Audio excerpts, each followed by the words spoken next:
Hello student, स्वागत है आप सबका इस यूट्यूब चैनल पर। दोस्तों, आज का हमारा टॉपिक है प्रतिबिंब के प्रकार, types of image. 10th class physics में सीखेंगे कि प्रतिबिंब जो है कितने प्रकार के होते हैं। इससे पिछले वाले वीडियो में हमने बताया है कि प्रतिबिंब हम किसे कहते हैं। ठीक है, आइए हम समझते हैं प्रतिबिंब के प्रकार। तो ये जो प्रतिबिंब है, प्रतिबिंब दो प्रकार के होते हैं।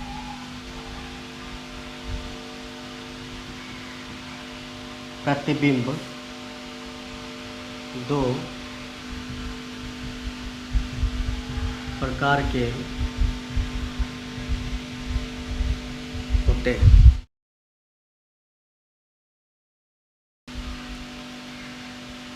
पहला वास्तविक प्रतिबिंब, इंग्लिश में रियल इमेज कहते हैं। और दूसरा होता है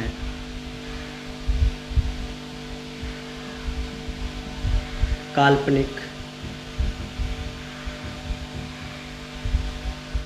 इसको इंग्लिश में वर्चुअल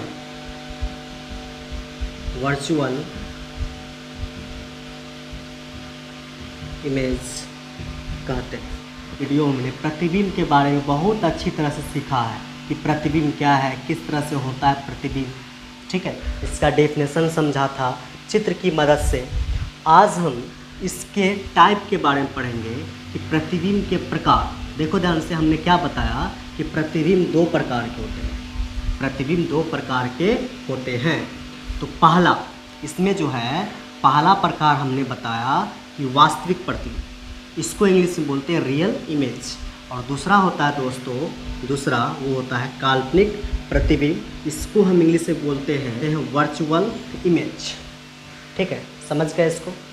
अब हम एक एक करके प्रतिबिंब का जो दो प्रकार है उसका हम एक एक करके अच्छी तरह से समझेंगे डेफिनेशन के साथ। ठीक है, मतलब कि पहले हम समझेंगे वास्तविक प्रतिबिंब क्या है, मतलब रियल इमेज किसे कहेंगे, और हम समझेंगे काल्पनिक प्रतिबिंब क्या है, मतलब वर्चुअल इमेज क्या है। आइए हम समझते हैं सबसे पहले हम कि वास्तविक प्रतिबिंब किसे कहेंगे, रियल इमेज किसे हम कहेंगे। ठीक है, तो आइए हम समझते हैं। अब हम समझेंगे वास्तविक प्रतिबिंब, रियल इमेज क्या होता है। तो देखिए ध्यान से, सबसे पहले यहाँ पर देखो, वास्तविक प्रतिबिंब रियल इमेज, इसको जो है हम एक चित्र की मदद से समझते हैं। मतलब एक चित्र को बनाते हैं, उसके बाद जो है ये वास्तविक प्रतिबिंब रियल इमेज को हम बहुत अच्छी तरह से समझेंगे। ठीक है, एक चित्र की सहायता से। यहाँ पर हम एक चित्र बना रहे हैं। इस चित्र में हम एक दर्पण को ले रहे हैं, समतल दर्पण। और ये दर्पण क्या होता है हम पढ़ाएंगे आपको आने वाले वीडियो में। ठीक है, आने वाले लेक्चर्स में हम बताएंगे कि ये दर्पण क्या है। फिलहाल अभी आपको ये जानना है कि इसको हम दर्पण बोलते हैं, समतल दर्पण है। ठीक है, और ये क्या होता है दर्पण, हम इसको आने वाले लेक्चर्स में बहुत अच्छी तरह से समझेंगे। अभी फ़िलहाल आपको इतना सा याद रखना है, कितना सा मानना है बात मेरा कि ये क्या है, एक दर्पण। ये जो है ये एक दर्पण है। ठीक है, ये क्या है, दर्पण है, समतल दर्पण। अब देखो, इस दर्पण के सामने हम एक वस्तु को रख रहे हैं। ये जो है एक बिंदु आकार का वस्तु है। ये क्या है, यह एक वस्तु है जिसको हम इंग्लिश में बोलते हैं ऑब्जेक्ट, ओ। देखो, इस वस्तु से, इस ऑब्जेक्ट से हम दो किरण को निकाल रहे हैं। ये पहली किरण और ये दूसरी किरण। पहली किरण गया और ये दूसरी किरण गया, इस दर्पण से जा करके क्या हुआ है, टकराया है। ठीक है, अब देखो ध्यान से, ये जो है, ये जो प्रकाश की किरण है, ये जो प्रकाश की किरण है, इस वस्तु से जो निकल रही है, उससे ये जो प्रकाश की किरण निकली है, ये दोनों प्रकाश की किरण इस दर्पण से, ये प्रकाश किरण यहाँ पर और यहाँ पर, इन दोनों जगह पर जा कर के ये प्रकाश की किरण टकराई है। अब हम इससे पिछले वाले वीडियो में, इससे पिछले वाले लेक्चर्स में ये समझा है कि जब प्रकाश की किरण किसी सतह पर जाके पड़ती है तो उस प्रकाश का होता है क्या, परावर्तन। तो आप साफ साफ देख सकते हैं यहाँ पर ये जो प्रकाश की किरण निकली है, ये जो प्रकाश की किरण निकली है, इन दोनों प्रकाश, ये दोनों प्रकाश की किरण इस दर्पण से जा कर के टकराई है। और ये दर्पण जो है आज, ये जो दर्पण है, ये दर्पण आज एक सतह का काम कर रहा है। देखिए ध्यान से, एक सतह का काम कर रहा है। हम बोल सकते हैं कि इस वस्तु से ये जो प्रकाश की किरण निकली है तो इस दर्पण के ये सतह पर जा कर के क्या हुई है, टकराई है। तो जब प्रकाश की किरण किसी सतह से जा कर के टकराती है इस प्रकाश का, तो प्रकाश का होता है परावर्तन। तो ये भी जाके टकराया है, ये भी जाके टकराया है, तो इन दोनों प्रकाश की किरण का होगा परावर्तन। किस तरह से, जाके टकराया, टकराने के बाद यहाँ पर मुड़ जाएगा। तो परावर्तन क्या होता है, प्रकाश किसी सतह से टकरा करके मुड़ने की घटना को ही हम कहते हैं क्या, परावर्तन। तो देखिए ध्यान से, यहाँ पर जाएगी प्रकाश किरण, टकरा करके मुड़ जाएगी, तो इसी को बोलेंगे हम परावर्तन। फिर से देखिए दोस्तों, यहाँ पर नीचे, यहाँ से प्रकाश किरण निकलेगी, इस दर्पण के इस सतह पर जाके टकराएगी, यहाँ पर टकराने के बाद क्या हो जाएगी, ये मुड़ जाएगी ऐसे। तो इसी मुड़ने की घटना को हम कहते हैं प्रकाश का परावर्तन। तो देखो, ये प्रकाश किरण मुड़ के इधर आएगी और ये प्रकाश किरण मुड़ के ऊपर जाएगी। तो आप साफ साफ देख सकते हैं, ये प्रकाश की किरण मुड़ के इधर आई, ये प्रकाश किरण मुड़ के इधर आई। हम बोल सकते हैं कि प्रकाश का ये जो प्रकाश है परावर्तन होने के बाद इधर आया है, और ये जो प्रकाश है परावर्तन होने के बाद ऊपर गया है। तो दोनों प्रकाश, ये फर्स्ट वाला प्रकाश और ये सेकंड वाला प्रकाश, ये दोनों प्रकाश जो है परावर्तन के बाद, मुड़ने के बाद, परावर्तन के बाद, मुड़ने के बाद यहाँ पर टकरा रही है। तो परावर्तन के बाद देखिए ध्यान से, ये दोनों प्रकाश इस बिंदु पर क्या हो रही है, आकर के मिल रही है। ये कैसे मिल रही है, अपने आप आके मिल रही है। ये जो प्रकाश है अपने आप इस बिंदु पर आकर के मिली है, तो इसको हम बोलेंगे, इस बिंदु पर जो है ये दोनों प्रकाश वास्तविक रूप से अपने आप आकर के मिली है।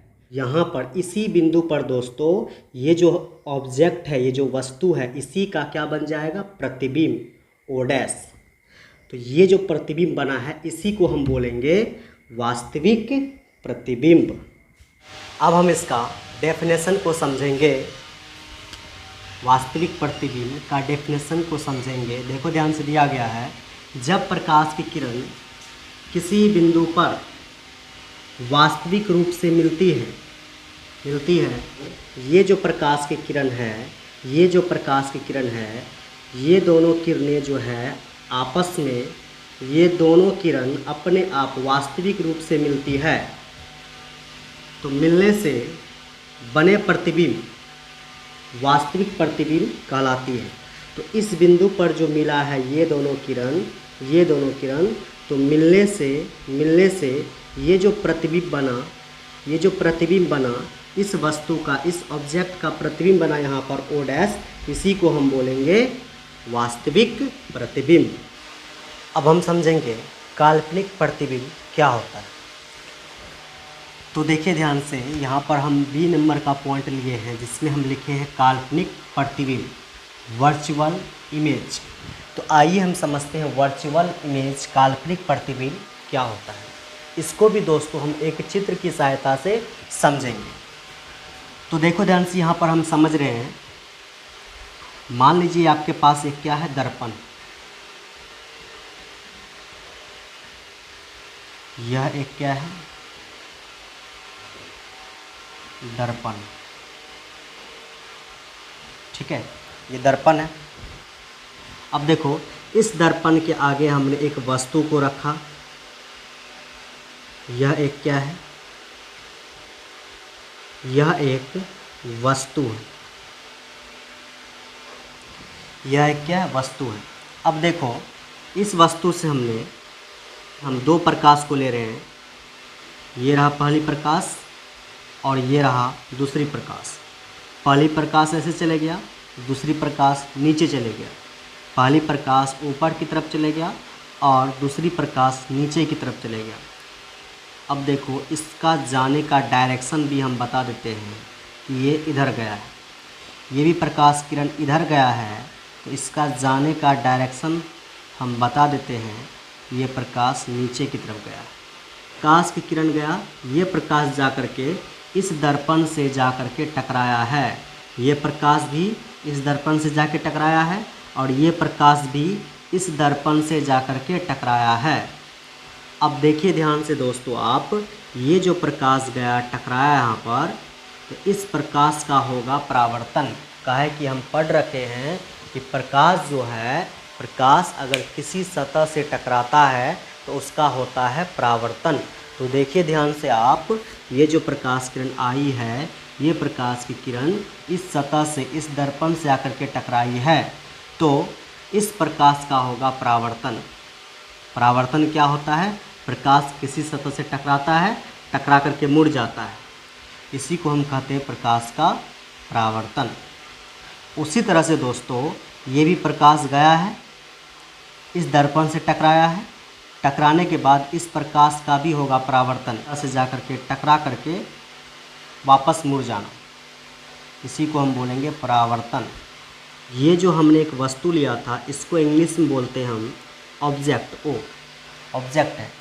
अब इसका फ़ोटो दोस्तों देखो ध्यान से, इसका फ़ोटो प्रतिबिंब कहाँ पर बनेगा?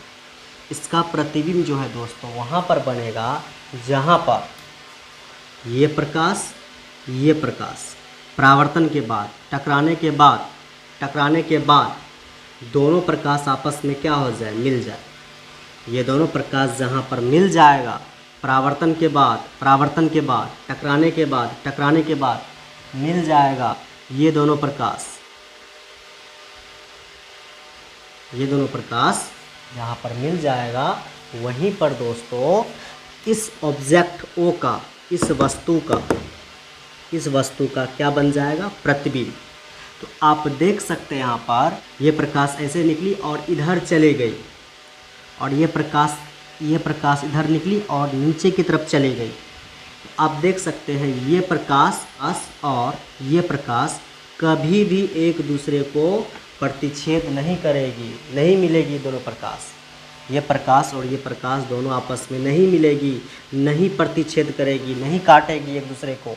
तो जब ये दोनों प्रकाश जो है आपस में नहीं कटेगी, नहीं मिलेगी, नहीं प्रतिच्छेद करेगी, तो इस वस्तु का, इस ऑब्जेक्ट का प्रतिबिंब हमें नहीं प्राप्त हो पाएगा। ठीक है, क्योंकि जहाँ पर ये परावर्तन के बाद, जहाँ पर ये प्रकाश परावर्तन के बाद, ये प्रकाश परावर्तन के बाद जहाँ पर ये दोनों मिलेगी, वहीं पर इस ऑब्जेक्ट का प्रतिबिंब बनेगा, इस वस्तु का प्रतिबिंब बनेगा। आपको यहाँ पर देख के लग रहा है कि ये प्रकाश इधर चलती चली जाएगी और ये प्रकाश जो है इधर नीचे की तरफ चलती चली जाएगी, कभी भी एक दूसरे को नहीं काटेगी। तो वस्तु, इस ऑब्जेक्ट का प्रतिबिंब प्राप्त करने के लिए हम क्या करते हैं? ये जो वस्तु ऊपर की तरफ जा रही है, ये जो प्रकाश ऊपर की तरफ जा रही है, इस प्रकाश को हम पीछे की तरफ खींचते हैं। उसी तरह से दोस्तों ये जो प्रकाश नीचे की तरफ जा रही है, इस प्रकाश को भी हम पीछे की तरफ खींचते हैं इस तरह से।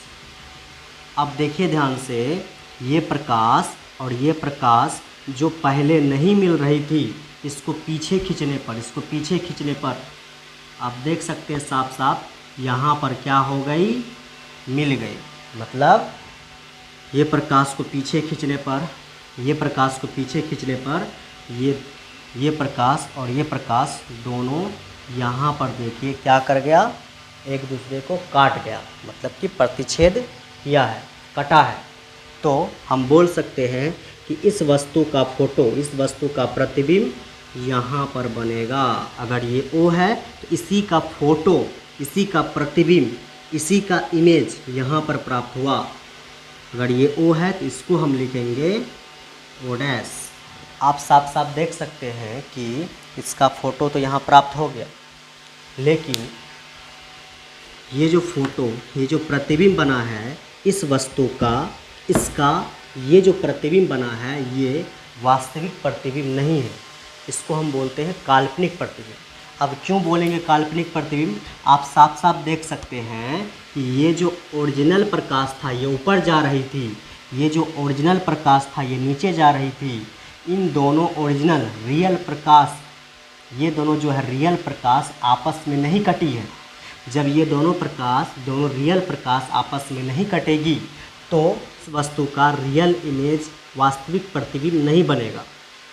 हमने क्या किया है, इस प्रकाश को काल्पनिक रूप से पीछे खींचा है और इस प्रकाश को काल्पनिक रूप से पीछे की तरफ खींचा है, काल्पनिक रूप से पीछे खींचा है, काल्पनिक रूप से पीछे खींचा है। तो इसको हम, इस वस्तु को, ये जो प्रतिबिंब बना है ये काल्पनिक कटान से बना है, क्योंकि काल्पनिक रूप से पीछे खींचे, इसको भी काल्पनिक रूप से पीछे खींचे तो यहाँ पर पीछे खींचने पर ये प्रकाश और ये प्रकाश यहाँ पर कट गई और हम बोल दिए इसका प्रतिबिंब यहाँ पर बन गया। लेकिन ये जो है, ये डॉट लाइन, ये काल्पनिक रेखा है, ये जो डॉट लाइन पीछे खींचा है, ये जो डॉट लाइन पीछे खींचा है यह क्या है, एक काल्पनिक है, रियल नहीं है, रियल लाइन नहीं है। जब इस वस्तु का प्रतिबिंब हमें ये जो प्राप्त हुआ है O डैश काल्पनिक कटान से मिले, काल्पनिक कटान से मिले, वास्तविक कटान से नहीं मिले, काल्पनिक रूप से मिले, रियल रूप से नहीं मिले, तो इसको हम बोलेंगे काल्पनिक प्रतिबिंब। अब हम इसका डेफिनेशन को समझेंगे कि काल्पनिक प्रतिबिंब क्या होता है। तो देखो ध्यान से, इसका डेफिनेशन क्या दिया गया है, लिखा है जब प्रकाश की किरण परावर्तन के बाद, जब प्रकाश की किरण परावर्तन के बाद टकराने के बाद वास्तविक रूप से नहीं मिलती है। देख लो, वास्तविक रियल में नहीं मिलती है, रियल में इधर जा रही है, ये भी देखो रियल में इधर जा रही है, वास्तविक रूप से नहीं मिल रही है। ये दोनों प्रकाश जो है काल्पनिक रूप से मिल रही है, काल्पनिक रूप से मिल रही है। परावर्तन के बाद वास्तविक रूप से नहीं मिलती है तो उसे काल्पनिक प्रतिबिंब कहते हैं। किसको? ये जो प्राप्त हुआ यहाँ पर, ये जो हमने काल्पनिक रूप से पीछे की तरफ खींचा और इस प्रकाश को, ये जो हमने काल्पनिक रूप से पीछे की तरफ खींचा तो यहाँ पर जो कटा, ये जो कटान हुआ है, यहाँ पर जो कटा, इन दोनों प्रकाश के काल्पनिक कटान से हमें इस वस्तु का क्या मिल गया, इस वस्तु का क्या मिल गया, यहाँ पर प्रतिबिंब प्राप्त हुआ है। ये प्रतिबिंब जो है वास्तविक रूप से नहीं है तो इसको हम बोलेंगे, इस प्रतिबिंब को हम बोलेंगे काल्पनिक प्रतिबिंब। आ गया होगा समझ में कि काल्पनिक प्रतिबिंब क्या है और वास्तविक प्रतिबिंब क्या है।